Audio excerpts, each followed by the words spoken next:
질문을 하는 거죠. 근데 잘 참고하세요. 화라산은요, 똑같은 질문을 2번 하면 화를 내요. 그래서 질문을 많이 하면 안 돼요. 신중하게 생각해서 딱 간결하게 하나만 딱 이렇게 해줘야 되는 거예요. 내가 얘기했잖아요. 그러니까 결혼하기 전이라면 살지 말라고. 자, 우리 피디님들 자연 심리 검사 해보셨어요? 해봤습니다. 성향이 어떻게 나왔어요? 사막의 소금산 나왔습니다.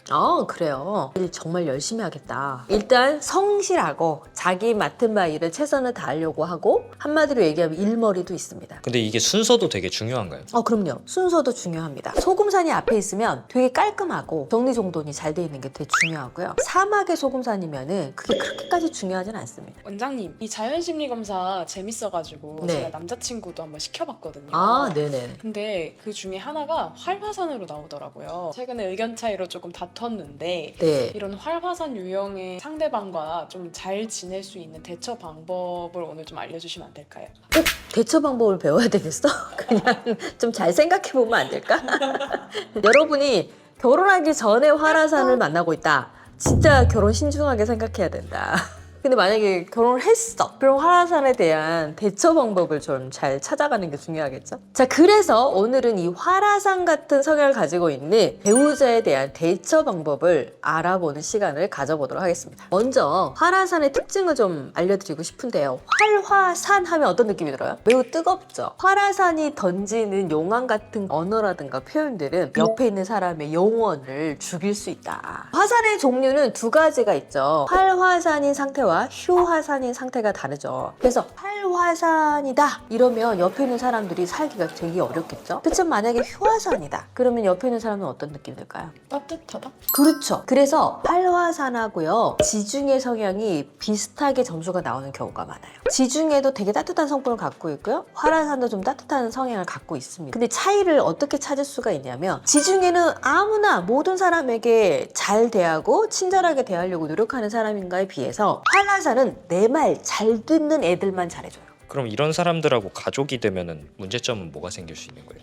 활화산은 누가 봐도 독불장군같이 보입니다. 100% 내로남불처럼 보일 확률이 높죠. 나는 되지만 너는 안 돼. 남편이 활화산이다. 그럼 가부장적인 모습이 보일 확률이 높죠. 자, 남편들만 활화산이 있는 것은 아닙니다. 여자들도 활화산이 굉장히 많지. 그렇지만 우리가 오늘 얘기할 거는 남편 활화산에 대한 이야기를 할 겁니다. 남편으로서 활화산을 가지고 있으면 왕 같은 성향이에요. 자, 성군으로 살고 있으면은 백성들이 어때요? 태평성대를 누리고 그렇겠죠. 폭군의 왕이 있어. 농민봉기가 일어나잖아요. 백성들이 괴롭겠죠. 만약에 내 남편 이런 활화산 성향이 있다 그러면 가족들은 자꾸 눈치를 볼 수밖에 없습니다. 이분이 휴화산이 되기 전까지 옆에 있는 사람들 눈치를 보면서 살아갈 확률이 굉장히 높고요. 그리고 활화산 중심으로 살아가죠. 그럼 이런 활화산 관련해서 상담 사례 같은 게 있을까요? 활화산 때문에 상담 오시는 분들이 제일 많습니다. 어찌 보면은. 왜냐면 욱하는 사람하고 살아가기 되게 어렵죠. 근데 이혼을 선택하지 못하는 이유 중에 하나는 활화산인 남편이 이혼은 안 해줄 확률이 높기 때문이에요. 왜 이혼을 안 해줘요?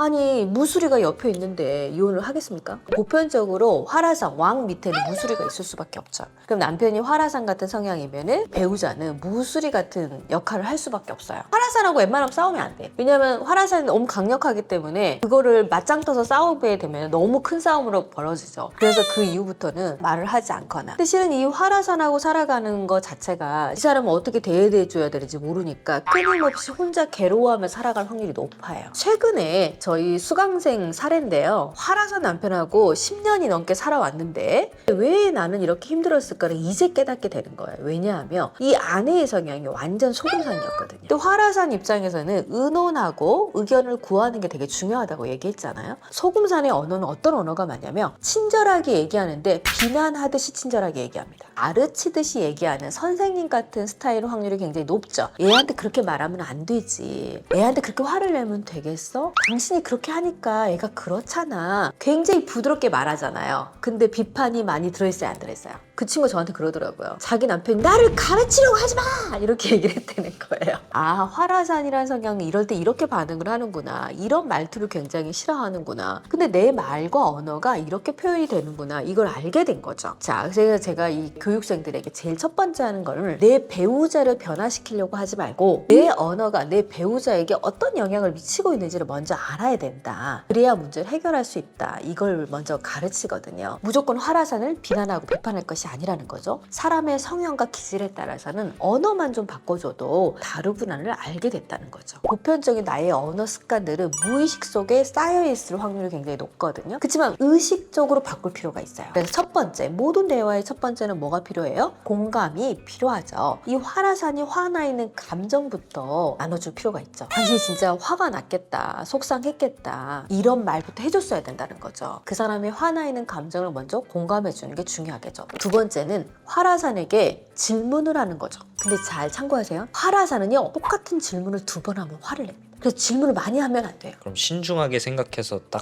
간결하게 하나만 딱 이렇게 해줘야 되는 거예요. 내가 얘기했잖아요. 그러니까 결혼하기 전이라면 살지 말라고. 질문도 요령껏 하는 게 되게 중요하겠죠. 세 번째는 마음만 알아주게 되면 내 문제를 해결할 수가 없잖아요. 그럴 때는 어떻게 얘기해 주셔야 되냐면 당신은 어떻게 하고 싶어 이게 아니고 내가 어떻게 해주면 좋겠어를 질문하셔야 돼. 자, 우리가 왕에게 당신이 어떻게 해주세요 이렇게 왕이 기분이 좋겠어요 안 좋겠어요? 그래서 너한테 하라고 하지 말고 내가 해주겠다고 하세요. 이걸 한 번 해가지고 해결되지는 않습니다. 그런데 이런 대화법을 자꾸 만들어가고 그 노력을 해주는 게 필요하겠죠. 근데 그게 쉬운가요? 솔직히 쉽지 않죠. 그러면 그때 당신이 말한 대로 이렇게 하려고 했는데 내가 좀 잘 안 되더라고. 좀 더 좋은 방법이 없을까? 요렇게 꾹 이 사람과 대화를 쌓아가다 보면 어느 날 화라산은 자신의 말을 들어주는 아내를 만나면서 아내에게 맡겨갈 확률이 높아지겠죠.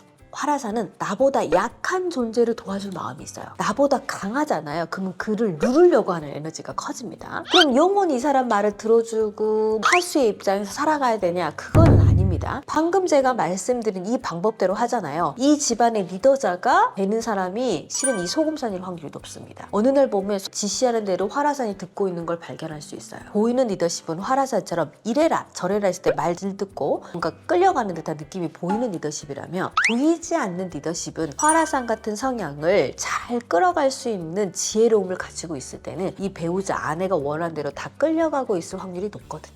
이걸 들으면서 기분이 별로인 많은 아내들이 있을 거예요. 자존심이 상한다 막 이렇게 얘기할 수도 있겠죠. 자, 그런데 자존심이 상한다라고 생각하실 필요가 없어요. 자존심의 높이는 그닥 중요하지 않아요. 하지만 자존감이 높다면 이 가정을 잘 끌어갈 수 있는 힘이 있다고 생각하거든요. 자존심은 보이지 않게 부리는 거예요. 보이게 부리는 것이 아닙니다. 그러니 잘 끌어가고 있다면 어느 날 내가 원하는 가정을 만들어갈 수 있을 거예요. 욱하는 남편하고 살기 너무 어려워. 무조건 포기하고 싶어. 이 가정 끝내고 싶어. 이런 마음보다는 방법을 찾아가시는 노력을 좀 해보시면 훨씬 더 도움이 되실 거라고 생각합니다. 고정 댓글에 있는 자연 심리 검사를 통해서요. 여러분의 성향이 어떤지 좀 파악을 해보시면 좋고요. 자, 이뿐 아니라 화라산과 살아가면서 많은 고통과 갈등을 겪었던 배우자들이 실제 교육을 통해서 극복한 사례가 워낙 많습니다. 그러니 카페를 오셔가지고요. 더 많은 사례들을 보시면 좋을 것 같습니다. 지금까지 부부 해결사 정다운이었습니다. 감사합니다.